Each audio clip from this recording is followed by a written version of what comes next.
저도 진짜 미쳐버리는 줄 알았거든요. 누가 이렇게 쉽다고 이야기를 했는지 정말 그분들은 대단하신 분들인 것 같아요. 안녕하세요. 그림얘기입니다. 여러분, 한국사 시험 모두 보셨나요? 뭐라고요? 아직 준비 중이신 분도 계신 것 같고 떨어지신 분도 계시다고요.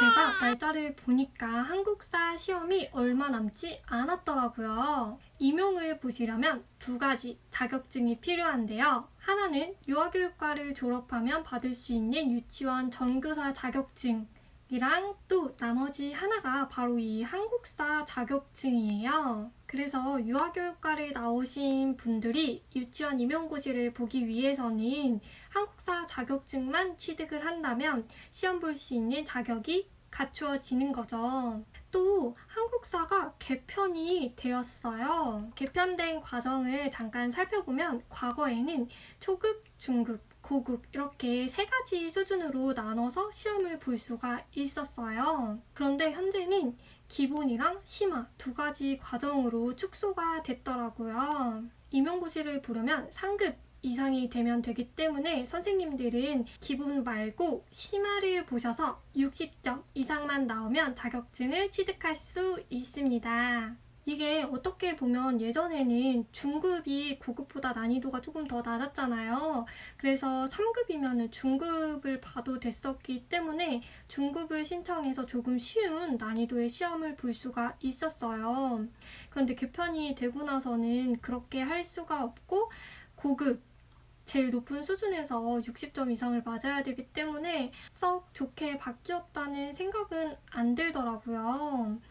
그리고 1급을 받으려면 70점에서 80점으로 10점이나 올랐기 때문에 1급을 받기 더 어려워졌다라고 볼 수가 있는 거죠. 그래도 다행인 건 유아 임용을 보기 위한 자격증은 바로 상급이라는 거. 그럼 저와 함께 한국사 자격증 한번 취득하러 가볼까요? 출발! 일단 저는 한국사 자격증이 뭐랄까 굉장히 저평가되어 있다? 라는 느낌을 많이 받았어요. 왜냐하면 저도 한국사 자격증을 취득하기 위해서 검색을 해봤을 거 아니에요. 검색을 해보면 한국사 자격증 굉장히 쉽다. 나는 한국사에 대해서 1도 모르는 정말 내고노 수준이었는데도 기출만 보면서 몇 주 보니까 합격을 할 수가 있었다.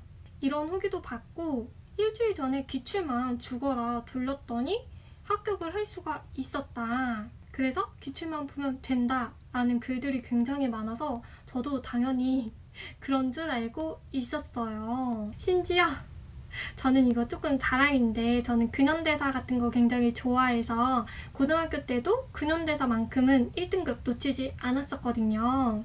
그래서 이거 정말 식은 죽 먹기 아니야? 라고 생각을 하면서 한 달 전부터 슬슬 시작을 했었는데 그런데 여러분 절대로 쉽지 않습니다. 쉽지 않아요. 누가 이렇게 쉽다고 이야기를 했는지 정말 그분들은 대단하신 분들인 것 같아요. 그리고 저는 임용을 하면서 본 게 아니라 임용을 준비하기 전에 정말 편한 마음가짐으로 준비를 했는데도 그렇더라고요. 기출 풀 때 단 한 번도 70점을 넘어본 적이 없어요. 그런데 처음으로 시험 본 날에 실전의 날이죠. 그날 70점을 넘어서 1급 자격증을 취득을 했습니다. 예! 그러니까 여러분들도 공부를 하다 보면 꼭 자격증을 취득할 수 있을 거예요. 그래서 오늘은 저처럼 한국사 공부하기가 너무너무 막막했고 점수도 잘 안 나와서 어려웠다, 어떻게 공부를 하는지 모르겠다라고 생각하시는 분들께 도움을 드리고자 제가 했던 공부 방법에 대해서 말씀을 드리려고 합니다. 일단 나는 한국사 공부 한 번도 안 해봤다, 전혀 모른다, 계속 떨어진다 하시는 분들은 이렇게 하세요. 먼저 첫 번째, 유튜브에서 강의를 보는 거예요. 일단 저는 유튜브에서 최태성 큰별쌤 아시죠? 최태성 강사님의 강의를 들었고 전체적인 흐름을 알고자 하기 위해서 강의를 들었어요. 유튜브에 쳐보면 한능검 자격증 취득을 위한 강의가 여러 개 있을 거고 무료입니다. 일단 유튜브에도 그렇고 한국사에 여러 강사님들이 계시겠지만 제가 큰별쌤 최태성 강사님을 선택한 이유는 다음과 같아요. 먼저 가장 중요한 거, 무료로 볼 수 있는 강의였고 제가 고등학교 때 들어봐서 굉장히 익숙했어요. 그리고 판서, 이 판서가 진짜 굉장히 기가 막히십니다. 사실 제가 다른 강사님은 안 들어봐서 비교를 해드릴 수는 없는데 큰별쌤의 판서가 굉장히 좋았어요. 완전 제 스타일. 이게 막 아무렇게나 썼다 지웠다 그러는 게 아니라 그 커다란 칠판에 한 강의가 끝나면 빼곡히 채워지는 그 흐름과 질서 정연하고 일목요연함? 그리고 맨 마지막에 그 한 강의가 끝나면 그 강의에서 중요했던 것들을 별표로 쳐주시고 강의를 하면서도 색깔펜으로, 색깔 분필이죠. 색깔 분필로 이렇게 판서를 해주셔서 중요도를 파악하기에 굉장히 좋았어요. 그래서 저는 이 판서를 옮겨 적으면서 열심히 강의를 들었습니다. 저는 판서를 어떻게 필기를 했냐 하면은요. 짜잔! 이 노트에다가 판서를 했습니다. 어떻게 필기를 했는지 자세하게 살펴보면 이렇게 조금 지저분하긴 하지만 그래프도 그렸고요. 이렇게 형광펜으로 중요도도 표시를 했습니다.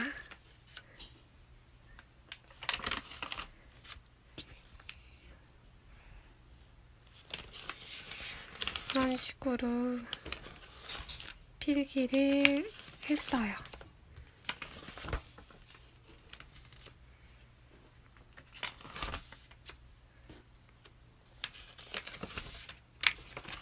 이렇게 흐름이 있어서 암기를 하기가 좋더라고요.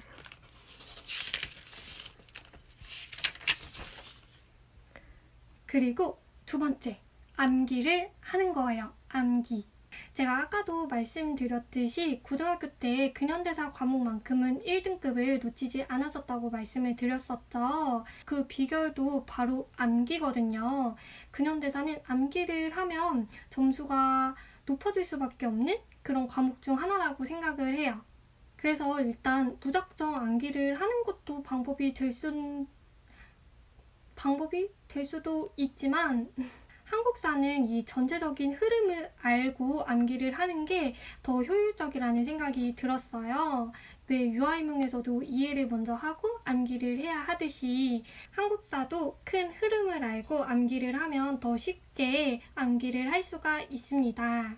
이 흐름은 강의를 들으면서 자연스럽게 습득을 할 수 있는 그런 부분이라고 생각을 해요. 그래서 강의를 듣고 선생님들은 적은 판서를 바탕으로 열심히 암기를 하면 됩니다.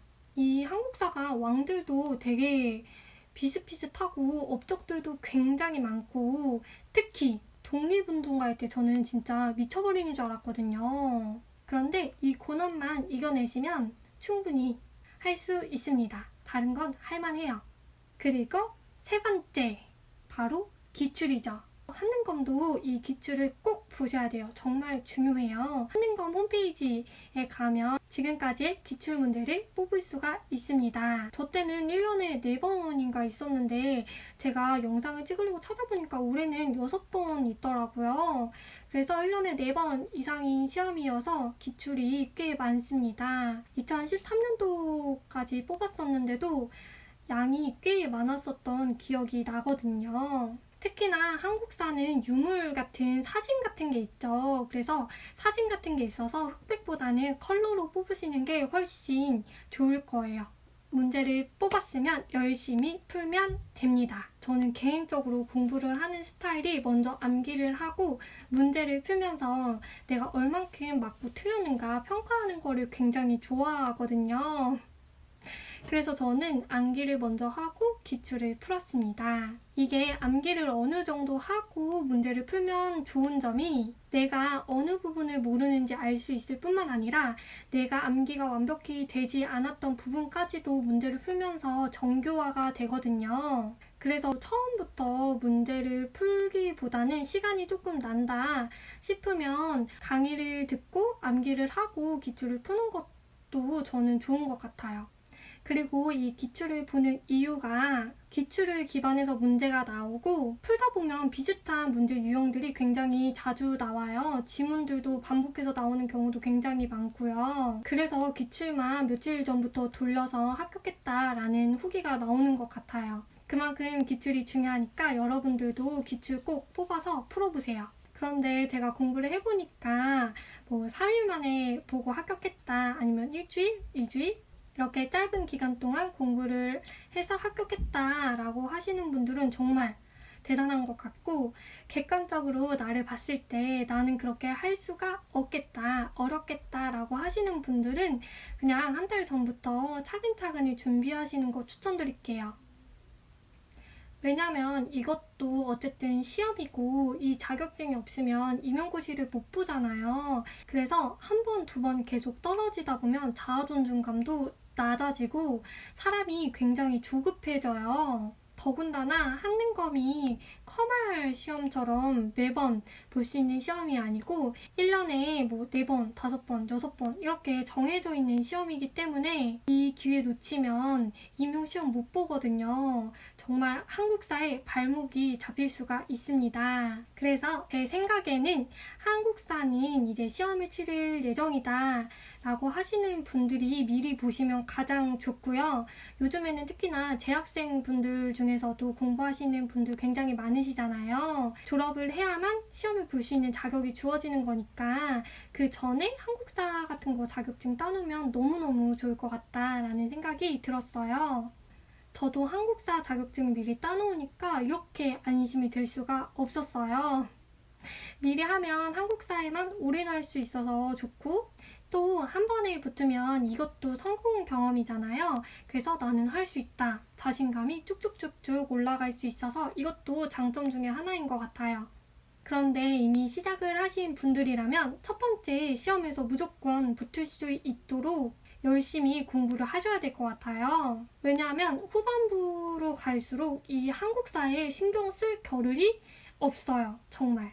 그래서 이때 한국사를 하고 계시면 손해인 거예요. 한국사는 5년의 유효기간이 있어서 가지고 계시지 않으신 분들보다는 가지고 계신 분들이 훨씬 많거든요. 그럼 내가 한국사를 공부할 동안에 다른 선생님들은 이론 하나라도 더 외우고 모의고사 문제를 하나라도 더 풀 수 있는 그 시간이 있는데 당연히 그때 한국사를 보고 있으면 내가 손해인 거죠. 그래서 많은 걸 흡수할 수 있는 후반부보다는 상대적으로 여유로운 초반부에 꼭 자격증을 취득을 하셔서 마음의 안정을 얻고 여유로움을 가지고 임용에 집중할 수 있도록 하는 것도 좋을 것 같습니다. 그러니까 한능검도 처음부터 기초, 암기, 탄탄히 하셔서 한 번에 합격할 수 있도록. 파이팅! 기출 풀면 30점, 40점 이렇게 나와서 어떡해요 라고 고민을 하시는 분들도 굉장히 많은데 괜찮습니다. 저도 그랬고, 기출을 푸는 거는 실전이 아니잖아요. 그래서 나는 실전에 강한 편이다, 나는 무조건 실전에서 합격한다 라는 생각을 가지고 기출을 열심히 풀다 보면은 분명히 합격하실 거거든요. 저도 기출 풀 때 최고로 잘 나온 게 60점대였어요. 그것도 딱 한 번. 그래서 진짜 막막하기도 하고 걱정도 많이 됐었는데 됐잖아요. 그쵸? 그것도 1급.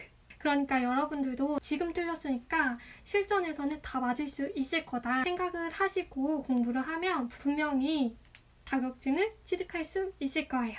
그러면 선생님들 모두 제 영상을 보고 도움이 되셔서 첫 번째 있을 한국사 시험이죠. 2월 6일에 모두 1급 따오시는 거예요.